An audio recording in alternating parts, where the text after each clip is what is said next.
Alhamdulillahil malikid dayyan, wassalatu wassalamu ala sayyidina Muhammadin sayyidi waladi Adnan wa ala alihi wa sahbihi wa tabi'ihi ala marriz zaman. Wa asyhadu an la ilaha illallah wahdahu la syarika lah, al-munazzahu 'anil jismiyyati wal jihati waz zamani wal makan. Wa asyhadu anna sayyidana Muhammadan 'abduhu wa rasuluhu alladzi kana khuluquhul Qur'an. Amma ba'du ibadur rahman, fa inni usikum wa nafsi bitaqwallahil mannan al-qail fi kitabihil Qur'an. Amman huwa qanitun ana al-laili sajidan wa qa'iman yahdharul akhirata wa yarju rahmata rabbih. Qul hal yastawil ladzina ya'lamuna wal ladzina la ya'lamun innama yatadzakkaru ulul albab. Ma'asyiral muslimin rahimakumullah, mengawali khutbah pada siang hari yang penuh keberkahan ini, khatib berwasiat kepada kita semua, terutama kepada diri khatib pribadi, untuk senantiasa berupaya dan berusaha meningkatkan kualitas keimanan dan ketakwaan kita kepada Allah Subhanahu wa taala, satu-satunya Tuhan yang wajib dan berhak disembah. Dia adalah pencipta segala sesuatu, yang menakdirkan terjadinya segala sesuatu, maha kuasa atas segala sesuatu, tidak membutuhkan kepada suatu apapun dan berbeda dengan segala apapun. Allah Subhanahu wa taala tidak membutuhkan kepada tempat dan arah, serta maha suci dari bentuk dan ukuran. Ma'asyiral muslimin rahimakumullah, alhamdulillah, segala puji bagi Allah, kita dipertemukan kembali dengan bulan taubat, bulan zuhud dan melawan nafsu, bulan menyucikan jiwa, bulan tadarus Al-Quran, bulan qiyamul lail dan memperbanyak kebaikan. Oleh karena itu, marilah kita bersegera menyibukkan hari-hari dan hembusan-hembusan nafas kita dengan ketaatan kepada Allah. Karena orang yang tidak mengisi dan menyibukkan waktu senggangnya dengan sesuatu yang bermanfaat baginya, maka ia akan disibukkan oleh waktu luangnya dengan hal-hal yang tidak bermanfaat baginya. Ma'asyiral muslimin rahimakumullah, apa yang semestinya kita kerjakan di siang hari bulan Ramadan? Pertama, ketika fajar tiba, kita buka hari dengan memperbanyak membaca zikir, dan di antara zikir yang semestinya kita baca setiap hari dan setiap pagi dan petang sebanyak 3 kali adalah Bismillahilladzi la yadurru ma'asmihi syai'un fil ardi wala fis samaa wa huwas samiul alim. Baginda Nabi Muhammad sallallahu alaihi wasallam menjelaskan bahwa orang yang membacanya 3 kali, maka tidak ada sesuatu pun yang akan membahayakannya.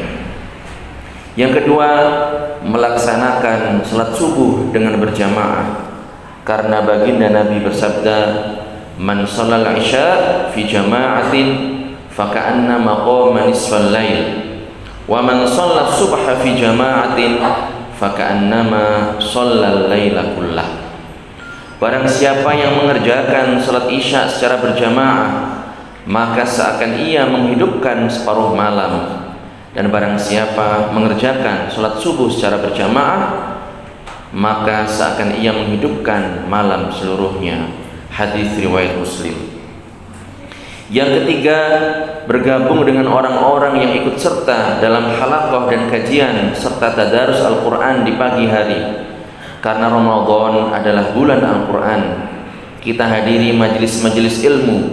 Rasulullah SAW berpesan kepada sahabat Abu Dzar radhiyallahu anhu dan tentunya kepada kita semua.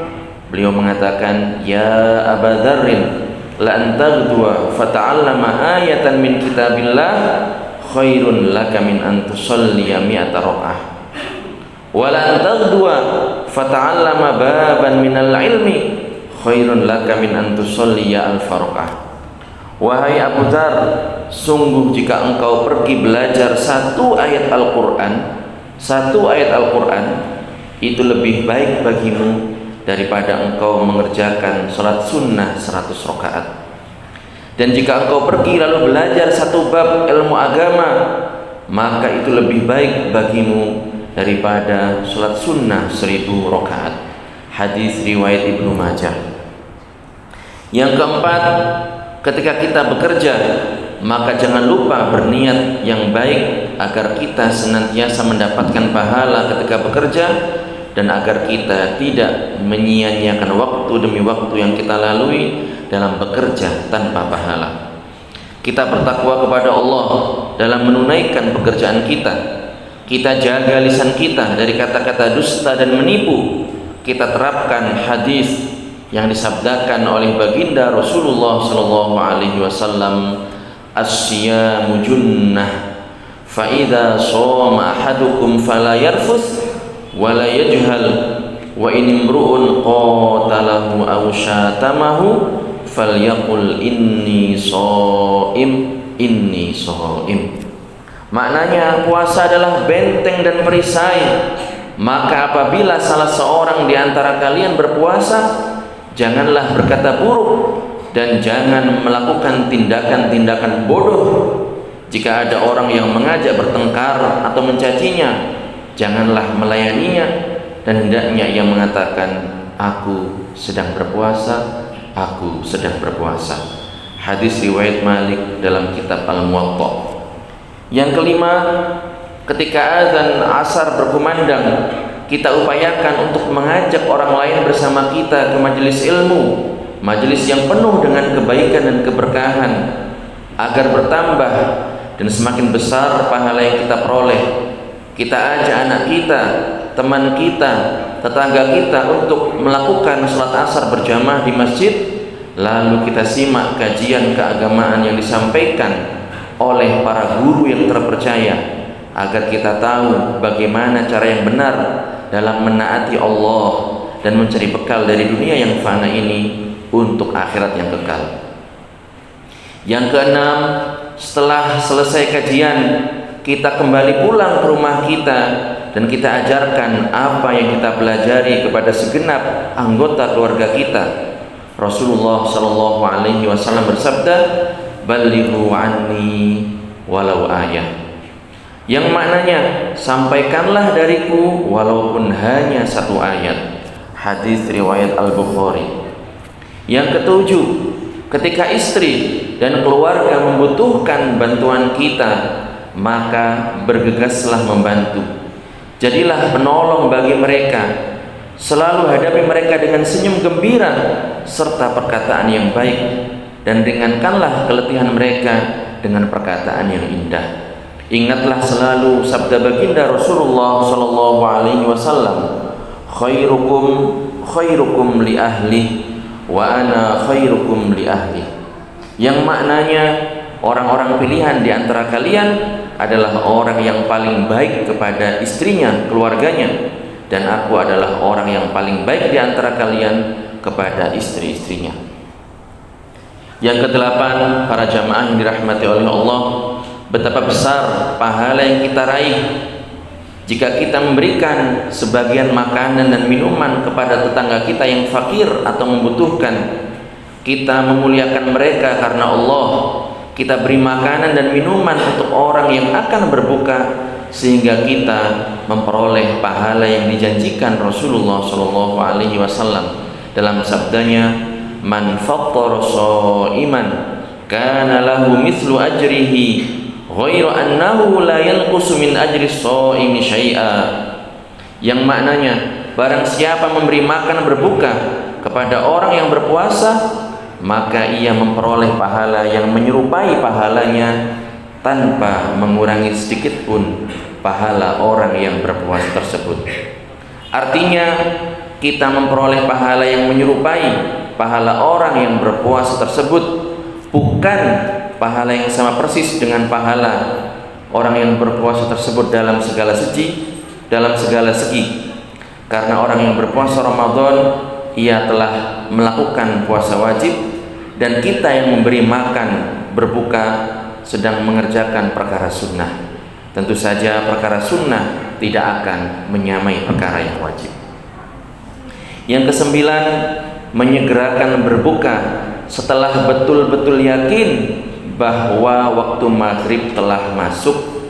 Rasulullah Shallallahu Alaihi Wasallam bersabda, la yazalun nasu bi khairin ma ajjalul fitr, yang maknanya orang-orang selalu berada dalam kebaikan selama mereka menyegerakan berbuka puasa. Dan kita baca doa, Allahumma laka sumtu wa ala rizkika aftartu dhahabal dhama wabtallatil uruq wa sabatal ajru insyaallah. Ya Allah, karena Engkaulah aku berpuasa, dan dengan rizkimu aku berbuka, hilanglah hausku dan basahlah urat-uratku, semoga aku memperoleh pahalaku insyaallah. Kita berbuka dengan kurma, jika tidak ada maka kita berbuka dengan air putih, sebagaimana disabdakan oleh baginda Rasulullah Shallallahu Alaihi Wasallam, idza aftara ahadukum falyuftir ala tamrin fa innahu barakah, faman lam yajid falyuftir ala ma fa innahu tahur. Maknanya, jika salah seorang di antara kalian berbuka, maka hendaknya ia berbuka dengan kurma, karena kurma itu penuh berkah. Barang siapa tidak mendapatkannya, maka hendaknya ia berbuka dengan air putih, karena air itu suci dan mensucikan. Ma'asyiral muslimin rahimakumullah, janganlah kita jadikan Ramadan sebagai waktu untuk memperbanyak makanan serta berganti-ganti menu yang berbeda-beda. Karena Rasulullah Shallallahu Alaihi Wasallam bersabda kepada salah seorang sahabat, iyyaka wat tana'um fa inna ibadallahi laisu bil mutanaimin. Maknanya, janganlah engkau bermewah-mewah dan bernikmat-nikmat, karena sesungguhnya para hamba Allah yang soleh tidak bergaya hidup mewah. Hadirin yang dirahmati oleh Allah Subhanahu wa taala, demikianlah khutbah Jumat pada siang hari yang penuh keberkahan ini. Semoga bermanfaat dan membawa berkah bagi kita sekalian. Mudah-mudahan Allah senantiasa memberikan pertolongan kepada kita sekalian dalam melaksanakan rangkaian ibadah di bulan Ramadan ini. Amin ya rabbal alamin. Aqulu qouli hadza wa astaghfirullah li wa lakum fastaghfiruh, innahu huwal ghafurur rahim. حكايتي بدأت في الحب مذ عرفت نفسي المعارف في أولى مبادئها.